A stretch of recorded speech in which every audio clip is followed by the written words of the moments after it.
भगवान शंकर की कथा। जैसे शरीर में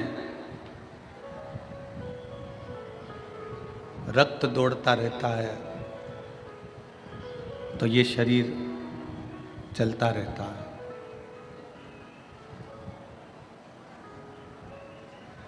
शरीर में अगर रक्त दौड़ रहा है तो ये शरीर चल रहा है।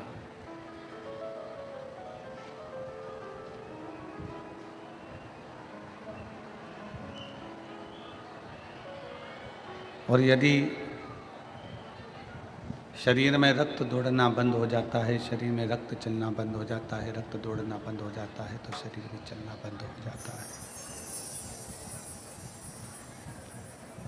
उसी तरह ये शिव पुराण की कथा, उसी तरह ये शंकर की कथा,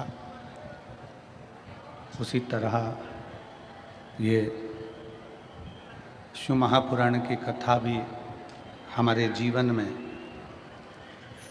जब प्रतिदिन रोज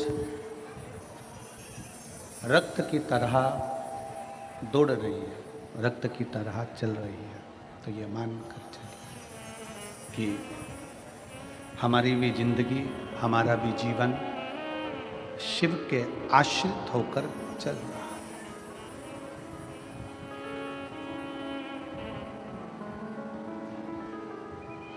श्वास और विश्वास,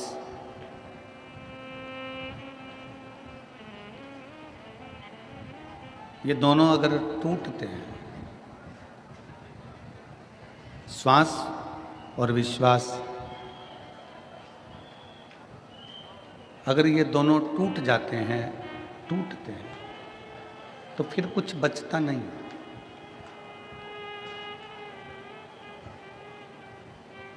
श्वास टूटने के बाद कुछ नहीं बचता और विश्वास टूटने के बाद कुछ नहीं बचता।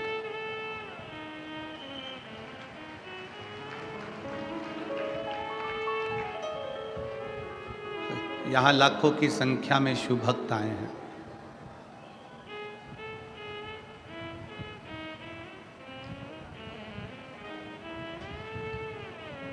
आप लोग क्यों आए हैं? केवल शंकर पर आपका विश्वास है, शिव पर आपका भरोसा है, शिव पर आपकी दृढ़ता है, इसलिए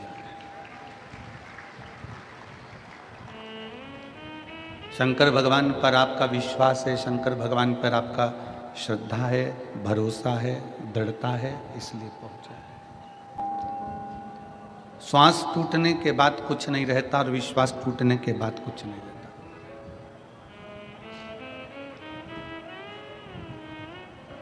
श्वास टूट गई, शरीर को ले जाकर शमशान में डाल दिया, जला दिया, आग लगा दिया, चिता पर लिटाकर अग्नि दे दी,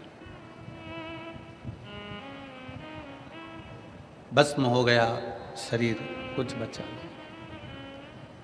उसी तरह जैसे श्वास टूटने के बाद कुछ नहीं रहता, उसी तरह विश्वास टूटने के बाद भी कुछ नहीं रहता।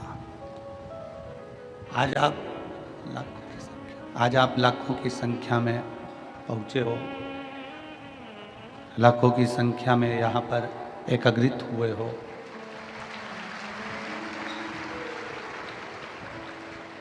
और लाखों की संख्या में आप लोग यहाँ पहुंचे हुए हो, एकत्रित हुए हो।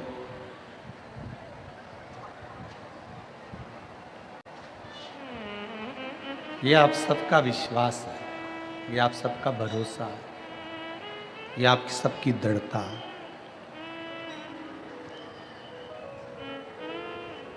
और विश्वास, भरोसा, दृढ़ता जब बढ़ती है, विश्वास जब बढ़ता है, भरोसा जब बढ़ता है, दृढ़ता जब बढ़ती है, तो शिव महापुराण की कथा कहती है फिर मंजिल जरूर मिलती है, हमारा लक्ष्य जरूर मिलता है।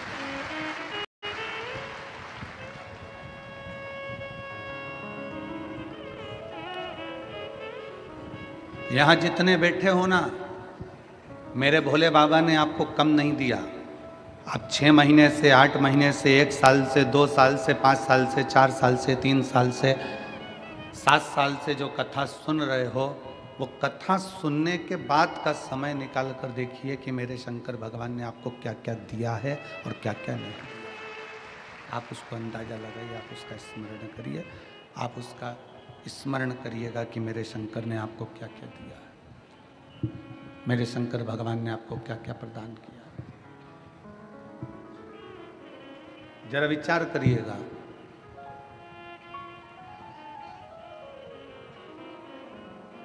हम केवल भजन में नहीं कह देते कि खाली ना जाता कोई दर से तुम्हारे, केवल ये बात।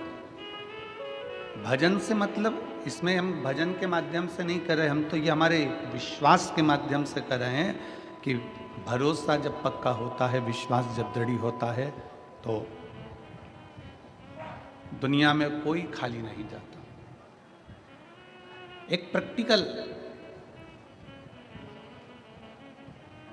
आपके और हमारे जीवन का है।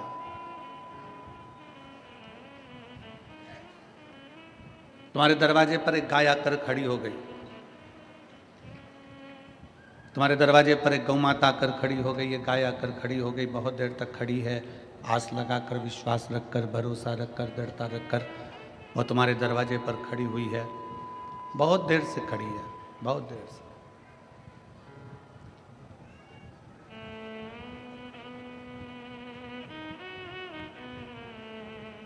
अब तुमने उसको भगा भी दिया, फिर वो गाय आ गई।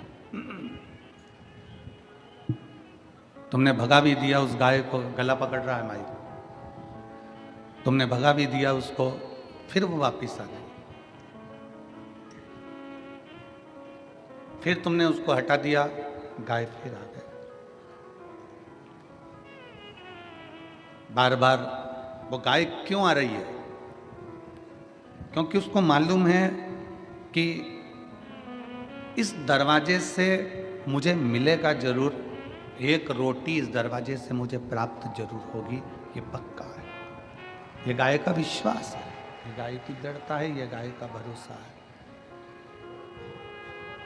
ये गाय का भरोसा, ये गाय की दृढ़ता, ये गाय का विश्वास है कि मुझे इस दरवाजे से एक रोटी जरूर मिलेगी, एक रोटी जरूर मिलेगी। ये गाय का भरोसा करता है, गाय का विश्वास करता है। तुमने एक बार भगा दिया, वो फिर आई, फिर भगाया, फिर आई, फिर भगाया, फिर आई, आखिरी में तुम अंदर गई और तुमने एक रोटी निकाल कर लाकर गौ माता को दी।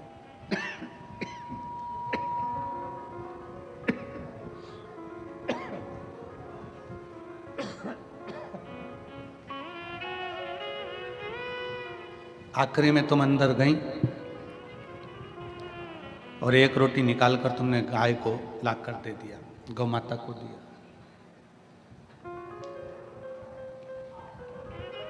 तुम जाती रही, गाय जाती रही तो मकान के मालिक ने एक रोटी निकालकर जरूर दिया है।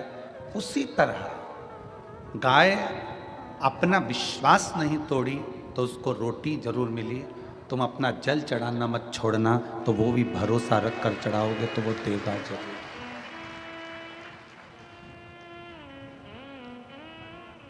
गाय जाती रही तो उसको रोटी मिली जरूर है।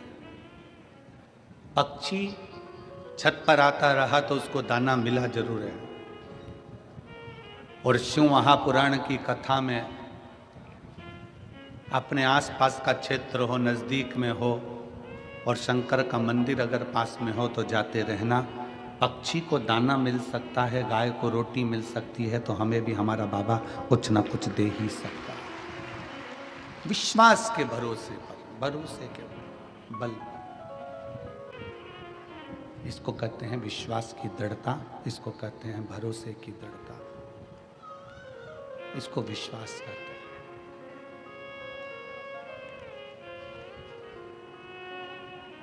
शिव की प्रियता है, उसका भरोसा है।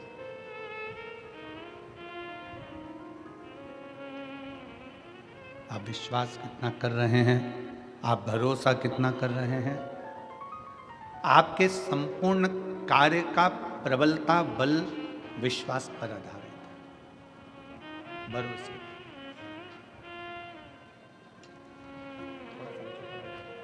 थोड़ा सा आप कितना भरोसा भगवान पर कर रहे हैं, आप कितना विश्वास भगवान पर कर रहे हैं, ये आपके ऊपर निर्भर करता है। मेरी जीजियों, मेरे जीजाओं, इस पवित्र पावन प्रांगण में, इस मंडप में, कथा के पंडाल में विराजमान सभी श्रोता भाई बहन, बेटियां, बेटा, मेरी माताओं, मेरे भाई, एक विश्वास अपने अंदर उत्पन्न करिए, एक भरोसा अपने अंदर उत्पन्न करिए, एक दृढ़ता अपने अंदर उत्पन्न करिए। और जब भरोसा और विश्वास आपके भीतर दृढ़ होगा तो आप जो शिव महापुराण की कथा सुन रहे हो ना, मेरा बाबा झोली भरकर जरूर भेजेगा। विश्वास पर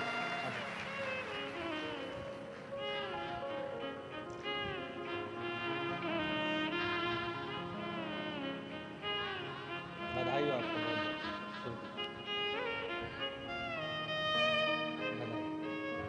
एक बेटी के लिए बाबा की बाबा की बाबा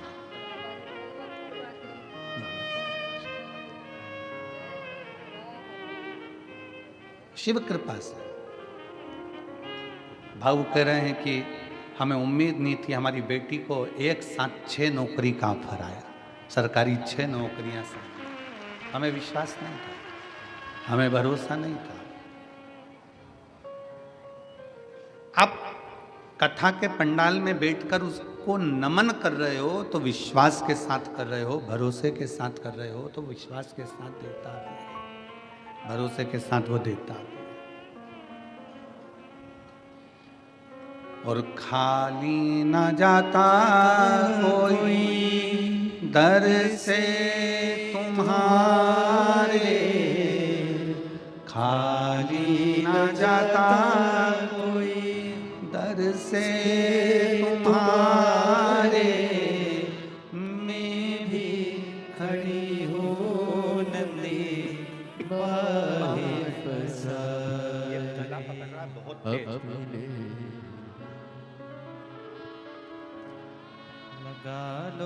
लगा लो गिरा जा रहा हो, उठा लो भोले अपने दर से अब तो न टालो, गिरी जा रही हो, उठा लो। आप जिस भरोसे पर विश्वास के साथ बैठे हो, दृढ़ता के साथ बैठे हो, शिव क्या ना दे आपको, शंकर क्या ना प्रदान करे आपको।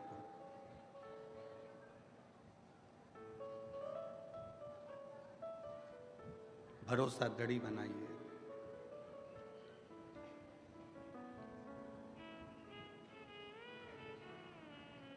एक बांध का पानी जब खतरे के निशान तक पहुंचता है, एक बांध का पानी जब खतरे के निशान तक पहुंचता है तो उस पानी को छोड़ दिया जाता है। तालाब का पानी जब खतरे के निशान तक पहुंचता है तो उसको छोड़ दिया जाता है। चोंगे जैसी आवाज आ रही है, यही पकड़ रहा है गला।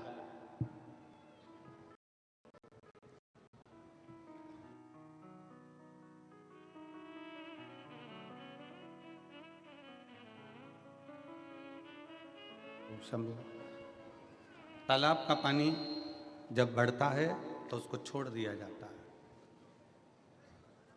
सरोवर का पानी बढ़ा तो उसको छोड़ दिया।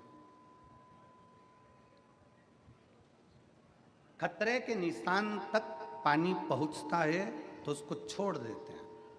तालाब का हो, सरोवर का हो, बांध का हो, कहाँ के लिए छोड़ देते हैं कि यह पानी बहकर समुद्र में जाके मिल जाए।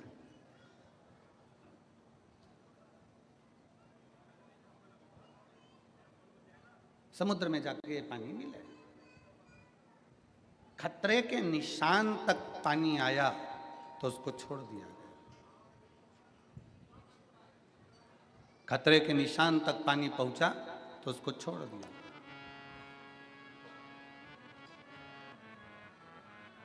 और उस पानी को छोड़ा इसलिए कि वो पानी समुद्र में जाकर मिल जाए। जैसे पानी बढ़ता चले जाता है और खतरे के निशान तक पहुंच जाता है तो पानी को छोड़ दिया जाता है, उसी तरह जब आपकी उम्र भी खतरे के निशान तक पहुंचने लगे तो इस उम्र को भी भोलेनाथ के चरणों में छोड़ दो।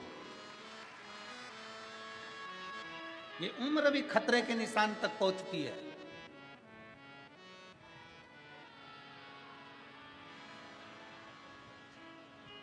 बचपन गया, जवानी आ गई, जवानी गई, अधेड़ी आ गई, अधेड़ी गई, बुढ़ापा आ गया। अब उम्र और बढ़ती चली जा रही है, खतरे के निशान तक पहुंचती चली जा रही है। कब प्राण छूट जाए किसको मालूम। कौन सा पल, कौन सी घड़ी, कौन सा क्षण आपका और हमारा कौन सा आखिरी है, ये किसको मालूम। पानी जब खतरे के निशान तक होता है तो उसको छोड़ दिया जाता है समुद्र से मिलने के लिए। और उम्र चलते चलते जब खतरे के निशान पर आ जाए तो इस उम्र को भी छोड़ दिया जाए भोलेनाथ से मिलने के लिए। इस उम्र को परमात्मा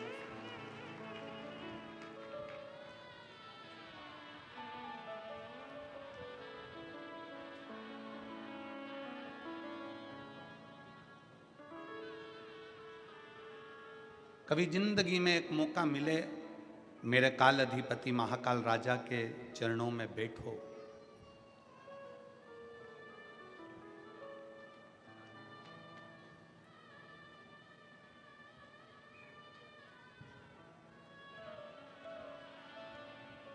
हम जहाँ ठहरे हुए हैं वहाँ पर कलम थोड़ी देर के लिए ऊपर की ओर गए तो वहाँ किसी ने पूछा कि गुरुजी, आप कहते हो कि महाकाल के चरणों में, भगवान देवाधिदेव महादेव के चरणों में बैठो, हमारी बात क्या महाकाल सुनता है? हमारी बात क्या महाकाल बाबा सुनते हैं? हम कहते हैं जब हाथी ने पुकारा, मगर ने पांव पकड़ा तो भगवान को पुकारा तो भगवान आया कि नहीं आया? एक चींटी के पांव में भी अगर पायल बांध दी जाए और पायल बजे चींटी के पांव की तो वो पायल का शब्द भी सुन लेता है। एक इल्ली भी अगर तड़पती है तो उसका भी शब्द मेरा काल अधिपति महाकाल सुन लेता है। तो संसार में जन्म लेने वाले प्रत्येक मनुष्य की बात शिव सुनता है।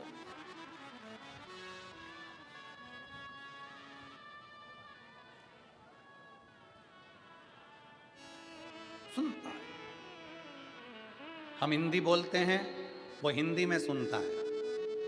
आप मराठी बोलते हो, वो मराठी में सुनता है। तुम्हारे बाजू वाले गुजराती बोलते हैं, वो गुजराती में सुनता है। और आगे वाले राजस्थानी में बोलते हैं, वो राजस्थानी में सुनता है। कोई तमिल में बोलता है, कोई कन्नड़ में बोलता है, कोई केरला में बोलता है, वो सब भाषाएं सुनता है। सब भाषा।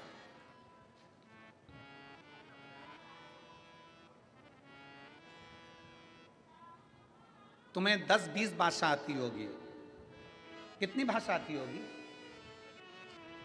आपको और हमको 10-20 भाषाओं का स्मरण हो सकता है, हम समझ सकते हो।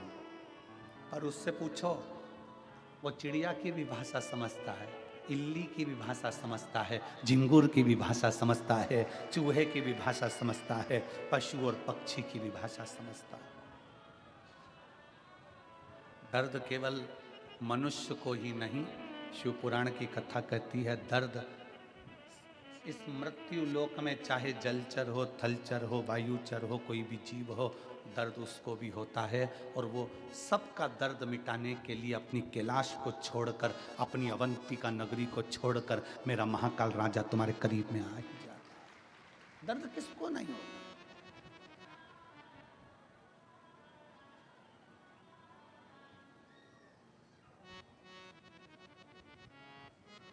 एक भरोसा, एक दृढ़ता, एक विश्वास।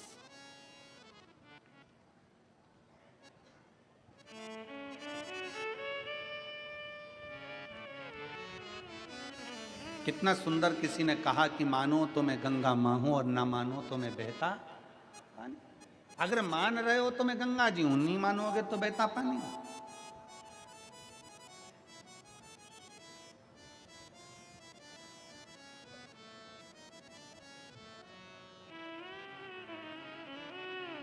गोदावरी गंगा की एक बड़ी सुंदर कथा है, आप लोगों ने सुनी कि नहीं सुनी वो हमको नहीं मालूम।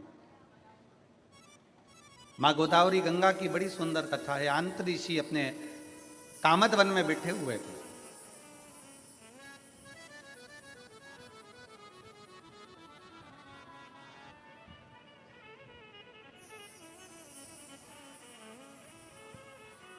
और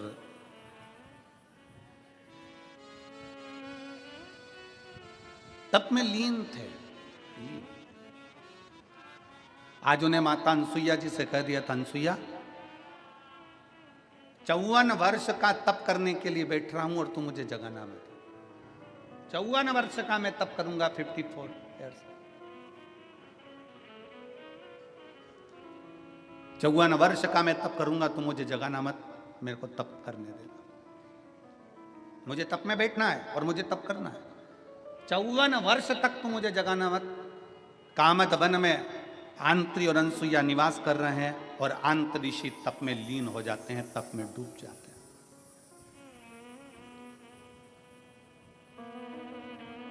अनसुईया जी को क्या मालूम था कि ये कौन सी लीला होने वाली है, उनको तो कुछ ज्ञात नहीं था।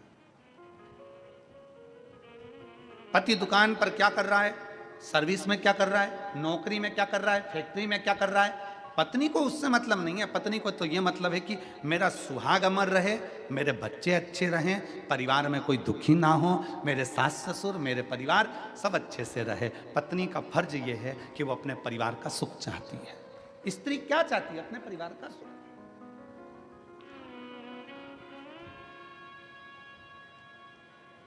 और कोई कोई पति आकर कह भी देते हैं हमसे, हमारी पत्नी ऐसी है गुरुजी कि वो हार बनवाने का कहती है, कोई कहती है कि मुझे साड़ी दिलाओ, कोई कहती है मुझे मंगलसूत्र दिलाओ, कोई कहती है मुझे चूड़ा दिला, कोई कहती है मुझे ये दिला। तो हम उन पतियों से कह देते दिला दो ना, दिलाने में तुम्हें क्या टेंशन है, दिला दो। अरे गुरुजी अगर अभी दिलाएंगे तो और डिमांड करेगी। अभी हमने हार दिला दिया, फिर कहेगी कड़ा दिलाओ, कड़ा दिला दिया तो कहेगी ये दिलाओ, फिर कहेगी वो दिलाओ, डिमांड बढ़ती चली जाएगी। हमने कहा बढ़ने दो ना, अच्छा है, डिमांड बढ़ना चाहिए, तुम तो दिला दो। अरे गुरुजी तुम हमारी पत्नी का पक्ष ले रहे हो, तुम्हें तो हमारा पक्ष लेना चाहिए। हमने कहा ईमानदारी से बोल, अगर तू 25-50 एक आध लाख की रकम अपनी पत्नी को दिला देगा तो ईमानदारी से बोलना, पत्नी वो रकम लेकर क्या ऊपर जाएगी? पत्नी वो रकम तेरे ही बुरे वक्त में काम आने के लिए निकाल कर दे दे। पत्नी रकम लेकर ऊपर जाएगी। अगर वो अंगूठी मांग रही है, अगर वो मंगलसूत्र मांग रही है, अगर वो चूड़ा मांग रही है, थोड़ा सा उसने विनय करा है, दे दो। अरे पति कहता है वो अगली बार फिर डिमांड करेगी, अरे करने दो ना। पड़ोसी से थोड़ी ना मांग रही है, तुमसे मांग रही है। और जो अपना होता है, जो अपना प्रिय होता है, मांगा भी उसी से जाता है। जैसे मेरे महादेव अपने प्रिय हैं तो उनसे मांगा आ जाता है। हमने पहले भी कथा में कहा, कई लोग हमारी इस बात का विरोध करते हैं। कई लोग कहते हैं कि भगवान से नहीं मांगना चाहिए, भगवान को तो देना चाहिए, भगवान से कुछ मत मांगो, भगवान को तो देओ, भगवान से कुछ मत मांगो, भगवान को तो देओ। कई लोग हमारे इस बात का विरोध करते हैं। और हम क्या कहते हैं कि वो तुम्हारा बाप है, वो तुम्हारा पिता है, वो तुम्हारा बाप है, तुम्हारा पिता है।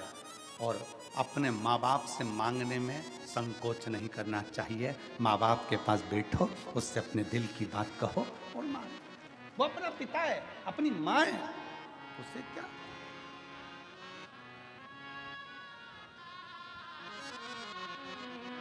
हम दूसरे से तो नहीं मांग रहे, हम दूसरे के दरवाजे पर तो नहीं जा रहे, हम दूसरे की चौखट पर तो नहीं जा रहे।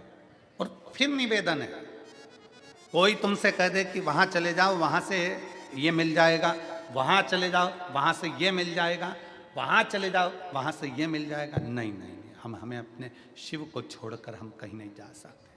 हमारा भरोसा हमारा शंकर है।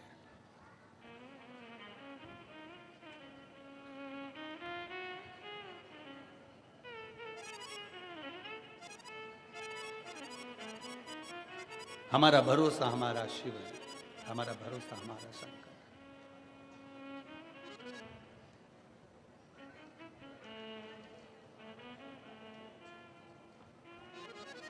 और जब हमारा भरोसा हमारा शिव हो जाए तो वो लीला रचता है। स्त्री के पास में अगर कोई सामान रखा हुआ है, कोई साड़ी अच्छी मिल गई है, मेरी जीजियों पर विश्वास तो करो। ये मेरी इतनी सारी बहनें बैठी हैं ना, वो मेरे जीजाओ, इन पर जरा भरोसा कर कर देखना। मायके से भी अगर अच्छी साड़ी मिल जाती है ना, तो ये मेरी बहनें पहनती नहीं है, पेटी में रख देती है। मेरी बेटी बड़ी होगी, उसकी शादी होगी तो उसके दहेज में दे दूंगी।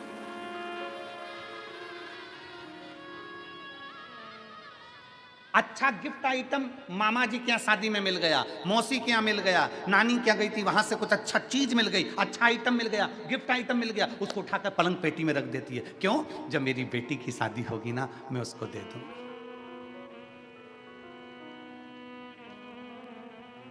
थोड़ा सा अच्छा सामान मिल गया ना, मेरी ये जीजियां उठाकर संभाल के रख देती हैं। मेरी बहू आएगी ना, उसको दे दूं। और क्या चाहिए तुमको?